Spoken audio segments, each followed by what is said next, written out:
प्रभु मैं तेरा तेरा तेरा, तू मेरा मेरा मेरा, मैं तेरा तेरा तेरा, तू मेरा मेरा मेरा।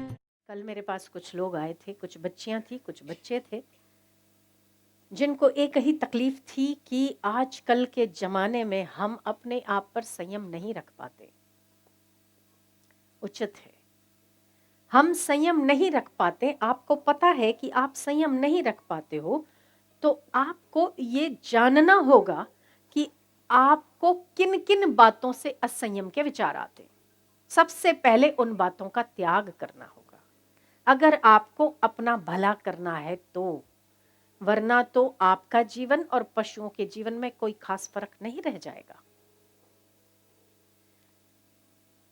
जो व्यक्ति विषय विकारों के आकर्षण में प्रेरित होकर अपने आप की बलि चढ़ा देता है या उसके प्रभाव में आके उसे हासिल करने का जितना भी यत्न करता है और वो हासिल करता है, उसी क्षण से वो विषय विकार वस्तु या व्यक्ति उसे धोखा देना शुरू कर देते हैं।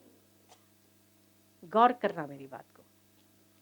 4 साल पहले आप जिस शादी से खुश थे, 4 साल पहले जिस शादी के लिए आपने बैंड बाजा बजाई, जिस शादी के लिए आपने इतने सारे लोगों को खाना खिलाया और उस लोगों के खाने में भी मेन्यू क्या होना चाहिए उसमें आपका दिमाग लगा, वही खुशी 1 साल के बाद रही? नहीं रही। 4 साल के बाद रही? नहीं रही। जिस वक्त आप शादी कर रहे थे आपको लग रहा था कि मेरी और जिस सामने वाले मेरे पार्टनर की मेड फॉर ईच अदर, हम एक दूसरे के लिए बने हैं। आपको लगा होगा कुछ क्षणों के लिए। उस 1 साल के भीतर या 3 साल के भीतर ऐसी कई बार आपके जीवन में घटनाएं घटित हुई होगी जब आपको लगा होगा कि मैंने खामखा शादी कर ली। होता है ऐसा? हुआ है आपके साथ? जिन विषय पदार्थों को आप हासिल कर लेते हो, ध्यान देना और उस पर विचार करना, जिन विषय पदार्थों को आप हासिल कर लेते हो उसी क्षण से वो आपको धोखा देना शुरू कर देती है। उसी क्षण से।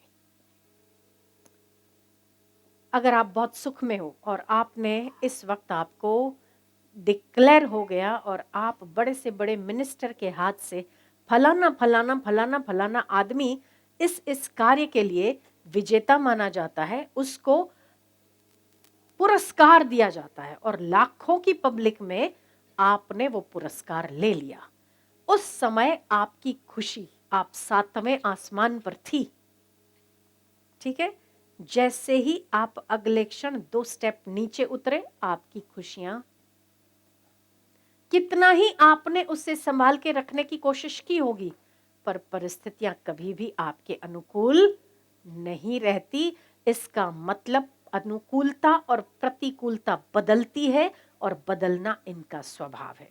धोखा देना इनका स्वभाव है। क्या आपके बचपन ने आपको धोखा नहीं दिया? आप तो उसमें जीना चाहते थे, गुड्डे गुड्डी के खेल में जीना चाहते थे, पर आप नहीं जी पाए। आप बहुत कुछ करना चाहते थे, कई लोग इंजीनियर बनना चाहते थे, नहीं बन पाए। कई लोग डॉक्टर बनना चाहते थे, नहीं बन पाए। कुछ लोगों को जिनसे शादी करनी थी उनसे नहीं हुई। क्या ये जीवन में कम धोखे मिले आपको? क्या ये धोखा नहीं है? है कि नहीं है? सुख एक क्षण के बाद कम, उसके बाद कम, उसके बाद कम, उसके बाद कम, तो ये सुख आपको धोखा नहीं दे रहा है? केवल 1 मिनट के लिए बिजली की जब तक चमक रहती है तब तक आपका सुख रहता है। बिजली की चमक के तरह गायब हो जाता है, आपका सुख गायब हो जाता है। इसीलिए आप उसे पकड़ने के लिए कोशिश करते हैं और वो नहीं संभलता है, इसीलिए आप दूसरे सुख की ओर भागते हैं। सिंपल सा फंडा है। हम क्यों इतनी आपाधापी क्यों कर रहे हैं, हम दौड़ क्यों कर रहे हैं? क्योंकि हम एक सुख को रखना चाहते हैं पर वो नहीं रहा, इसीलिए हमें दूसरा सुख चाहिए कि शायद वो टिक जाए, पर वो भी नहीं टिकता, इसीलिए हम तीसरे सुख की ओर भागते, शायद वो टिक जाए, पर टिकता नहीं है। जिन विषय पदार्थों को, हम कर्तव्यों की बात नहीं कर रहे हैं। अगर आप पिता हो तो पुत्रों के प्रति आपका कर्तव्य है, माता हो तो बच्चों के प्रति कर्तव्य है। अगर आप पत्नी हो तो पति के प्रति कर्तव्य है, कर्तव्य में धोखा नहीं है। अगर कर्तव्य निभाने वाले व्यक्ति के साथ कोई दगा करता है तो आज नहीं तो कल उस दगे का परिणाम भुगतता है, अगर आप कर्तव्यनिष्ठ हैं तो। पर यदि आप विषय विकार के पीछे भाग रहे हैं और सुखी होने का यत्न कर रहे हैं तो आप धोखा आज नहीं तो कल जरूर खाएंगे, ये पक्का समझ लो।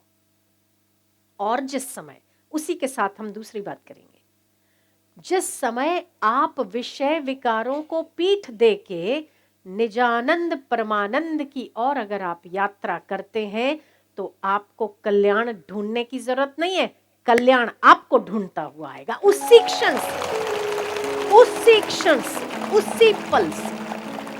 जिस समय आप विषय विकारों में उलझ रहे हैं उसी क्षण से धोखे देने के सिस्टम चालू हो गए। और जिस समय अपने मन को संयत करके आपने परमात्मा में लगाना शुरू किया उसी क्षण से कल्याण ने आपको ढूंढना शुरू किया। आपको ढूंढने की जरूरत नहीं पड़ेगी, आप करते रहो, आप नाम जप करते रहो, आप सत्संग का श्रवण करते रहो। यदि विषय विकार आपको उलझाते हैं, ये मन का स्वभाव है, हम मानते हैं, पर उन बच्चे बच्चियों को हमारी नसीहत है कि विषय विकारों के आगे घुटने टेक देना हारने के समान है। आप याद रखो, किसकी संतान हो, शेर की औलाद शेर होती है, दाढ़ लगाओ, विषय विकार बकरी की तरह भागा।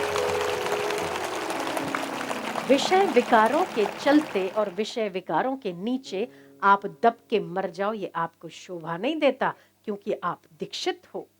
यदि आपके पास गुरु है तो आपका दम गुरु वाला होना चाहिए। यदि आपने भगवान का नाम लिया है, यदि आप जानते हो ईश्वर का रास्ता क्या है, आप जानते हो धर्म किसको कहते हैं, आप जानते हो कि विषय विकारों में गिरना और उससे संभलना कैसे, आपने सत्संग सुना है, तो आपको वो करके इसी वक्त दिखाना चाहिए जिस वक्त परीक्षा की घड़ी आती है। आपने तो वही किया कि सारा साल बच्चा पढ़ रहा है, बच्चे ने पढ़ा, बहुत अच्छे अच्छे गणित के सम्स क्लियर किए, और जब एग्जाम आई तो बच्चे ने कहा कि गाय हमारी माता है, हमको कुछ नहीं आता है। तो सारा साल क्या जख मारा, पूरा साल जो आपने पढ़ा है वो क्या जख मारा आपने, कुछ भी नहीं। सब कुछ आपने क्या पढ़ा है वो आपके एग्जाम पेपर से ही पता चलता है कि आपको कितना याद है। ठीक बात है ना? ऐसे ही आपने जो सत्संग सुना है, आपने जो शिविरें अटेंड की है, आपने जो गुरु के नजरों से नजर मिलाई है, आपने गुरु के सानिध्य में बैठ के जो आत्मा आनंद कुछ देर के लिए ही सही, यदि आपने वो झलक पाई है, वो विषय विकार दुख और परेशानी संसार की तू मैं ये आने पर ही पता चलता है कि आपने उसको कितना अंदर उतारा।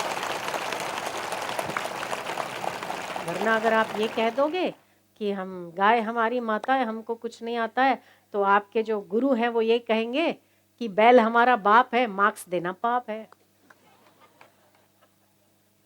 सीधी बात है,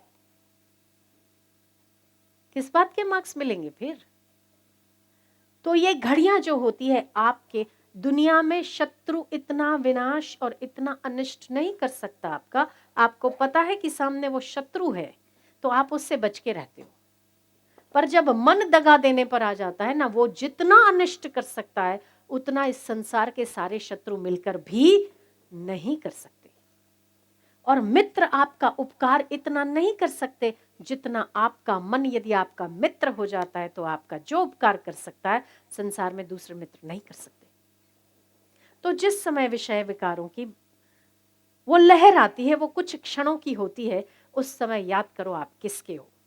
मैं आत्मा हूं और आत्मा में कोई विकार नहीं होता। ओम ओम ओम। अपने आप को बलवान बनाओ।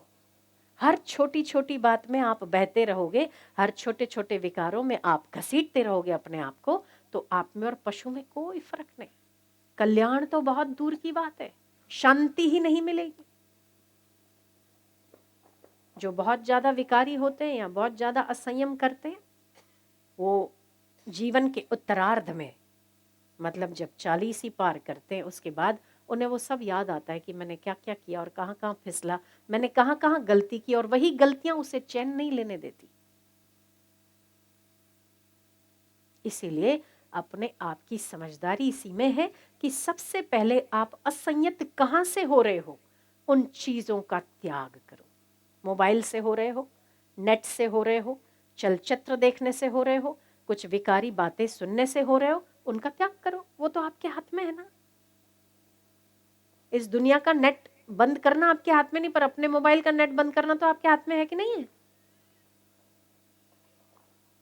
आज का समय मुझे बहुत कभी कभी आश्चर्य लगता है और दुख भी होता है कि जितना आज का समय हमारे जवान बच्चे बच्चियों को उठने का समय है, ये सुवर्ण काल है, पर जितना इस कली काल में इस वक्त गिरने के जितने आसान साधन हैं, उतने आज के पहले कभी नहीं हुए। पहले लोगों को चलचित्र देखने के लिए छुप छुप के देखने पड़ते थे, अपने माता पिता से छुप के देखने पड़ते थे। अब तो फ्री डाउनलोड है, नेटवर्क फ्री है, कितने कितने महीने तक फ्री है। आदमी बर्बाद नहीं होगा तो क्या होगा। पर वो इंसान अपनी कमाई करके अपना पेट भर रहा है, आप तो अपना चारित्र नष्ट करके बर्बाद हो रहे हो ना। ऐसा क्यों करना। ऐसा सौदा कितना महंगा सौदा है। तो जिन बच्चों ने कल मुझे पूछा था, जिन बच्चियों ने मुझे पूछा था, हम उसे याद दिला दें कि आप जैसे तैसे माता पिता की संतान नहीं हो। सबसे पहले याद करो आप किसकी औलाद हो। शेर की औलाद कभी गिदड़ नहीं हो सकती। शेर की औलाद अगर दहाड़े तो पूरे जंगल के पशु पक्षियों को तितर बितर कर सकती है। आप में वो बल है। ओमकार का गुंजन करो, भगवान से प्रार्थना करो, प्रभु मैं तेरा हूं। फिर ये विकार कहां से बीच में टपक गए। मैं तेरा ही हूं ना, तेरा हूं तो दे हाथ मिला, अपन दोनों एक है, इनको ठिकाने लगा है। बात तो तब होती है ना, करने का दम वो होना चाहिए। हम तो हाँ ये समझते हैं कि मुझ में विकार है, मैं परेशान हो रहा हूं, ना उसे भगाने की कोशिश करो ना रखने की कोशिश करो। आप केवल अपना साथ भगवान के साथ कर लो, वो अपने आप फीके होके चले जाएंगे। पति पत्नी आपस में खूब लड़ते खूब लड़ते खूब लड़ते, पर जब पड़ोसी लड़ने को आवे ना तो दोनों एक हो जाते। पता है आपको, पता ही होगा। हाँ, आपस में दिन रात लड़ाई करते, तू ऐसी तू वैसी, तू ये तू डायन तू राक्षसी तू ये वो, मेरा सुख चैन छीन लिया। वो उसको बोलती है मैं तो बच्चे चिन्नू मिन्नू नहीं होते तो तुझे कब का छोड़ के भाग जाती। मैं तो खाम खा मेरे बाप को क्या सूझी थी जो तेरा हाथ मांगने मेरा हाथ देने आए तेरे पास। मैं तो अभी भी ये दो छोरे छोरियां नहीं होते तो कब से तेरे को तलाक दे देती थी। इतना जोर जोर से लड़ाई करते हैं। और अगर पड़ोसी ने कह दिया तुम्हारी पत्नी ने मेरे बच्चे को पीटा है, तो मेरी पत्नी ने नहीं, और तेरे बच्चे ने गलत किया होगा इसीलिए, मेरी पत्नी ऐसी नहीं है, तब आप कैसे अपनी पत्नी के पक्ष में चले जाते हैं। होता है ऐसा, करते हो ना ऐसा, क्योंकि वो अपनी है, सामने वाला पराया दिखता है। तो आपका अपना पहले विषय है या परमात्मा है, ये बताओ। दुख है या गुरु का ज्ञान है। गुरु का ज्ञान है। गुरु है या आपके शत्रु या मित्र हैं। पहले गुरु है, क्योंकि गुरु जैसा उपकार इस संसार में दूसरा कोई नहीं कर सकता। माता पिता जन्म दे सकते हैं, पर गुरु जन्म से छुड़ा सकते हैं। तो आपको किसके पक्ष में होना चाहिए। गुरु के ज्ञान के पक्ष में होना चाहिए, परमात्मा के पक्ष में होना चाहिए। कि जब जब विकार आते हैं ओमकार की गदा उठाओ, बोलो ये तो मन है, मन में चलता रहता है, मैं परमात्मा का परमात्मा मेरे दे ताली, तेरी मूंछ काली।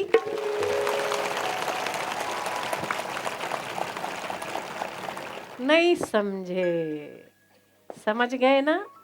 ये आपका बल बढ़ाने के लिए आपको हम अनुरोध करते हैं कि विषय विकारों में यदि आपने अपने आप को उलझा दिया तो ये असीम विषय विकार ये जन्म नहीं कई कई जन्म तक आपको भटकाते रहेंगे, जिसका कोई अंत नहीं। माया का कोई पारावार नहीं, कोई अंत नहीं। एक विषय आया, उसका सुख भोगा, उसने आपको धोखा दिया, आपका मन किसी और में लग गया। फिर किसी और में लग गया, फिर किसी और में, करते करते करते करते आप खपा दोगे अपने आप को। भोगो न भुक्ता वयमेव भुक्ता, कालो न याति वयमेव याता, तपो न स्तप्ता वयमेव तप्ता। काल नहीं जाता है, हम चले जाते हैं। भोग हम नहीं भोगते, भोग हमें भोग डालते हैं।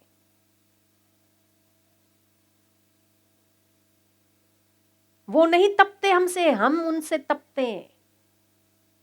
पहले कामना, बाद में कामना का पदार्थ लेने के लिए हम बेचैन होते हैं और बाद में उसी से परेशान हो जाते हैं, न छोड़ पाते। दिल्ली का लड्डू है, खाओ तो पछताओ, ना खाओ तो पछताओ। हम तो एक ही कहते हैं भाई, नहीं खाया तो एक ही दुख के नहीं खाया, पर अगर खाओगे तो न निगल पाओगे न उगल पाओगे, हलक में अटक जाएगा। तमाम भोगों का यही समझना चाहिए, चाहे वो खाना हो, चाहे वो भोगना हो, चाहे वो सुनना हो, चाहे वो सूंघना हो। पांचों विषय विकारों का उपभोग करने का यही विधान है कि जब तक उन्हें ना खाया जाए या ना भोगा जाए तब तक वो बड़े आकर्षण वाले लगते हैं, पर अगर भोग लिया जाए तो उसके सारा आकर्षण खत्म सा होने लगता है। कचौड़ी का स्वाद आया आपको और आप किसी दुकान पर गए, आपको इच्छा हुई और आपने फटाफट, एक दुकान पर खत्म हो गई, दूसरे पे एक कचौड़ी नहीं मिल रही है।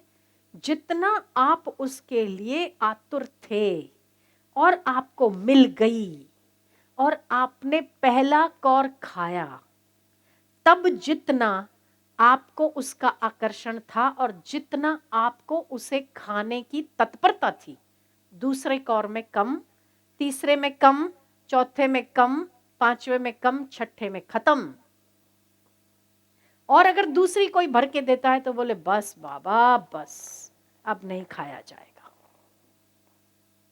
आप बहुत भूखे हो और थाली आपके सामने आई है, जिस स्पीड से आप पहला कौर खाते हो 10वां उतनी स्पीड से नहीं खाते हो।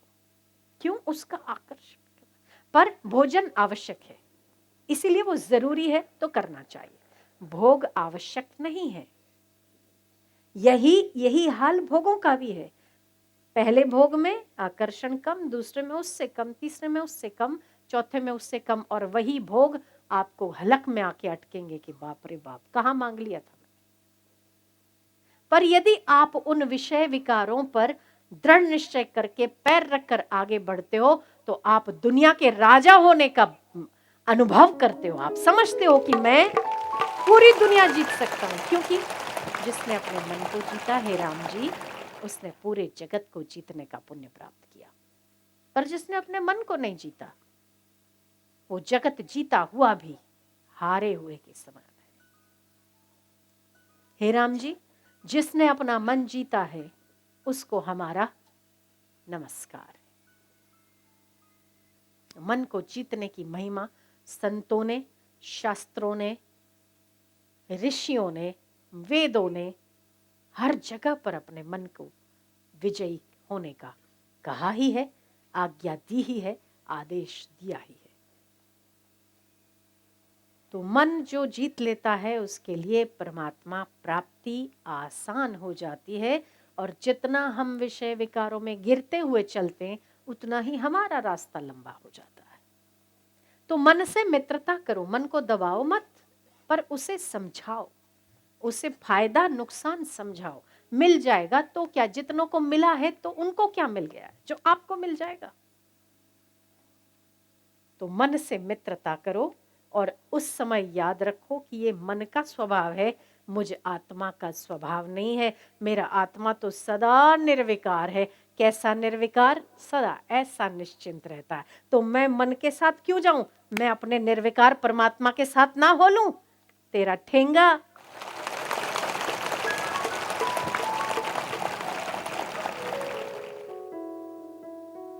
आप निश्चिंत हो जाओगे, निर्भीक हो जाओगे, स्वस्थ हो जाओगे। करके देखना मेरा प्रयोग, बड़ा लाभकारी है। हाँ,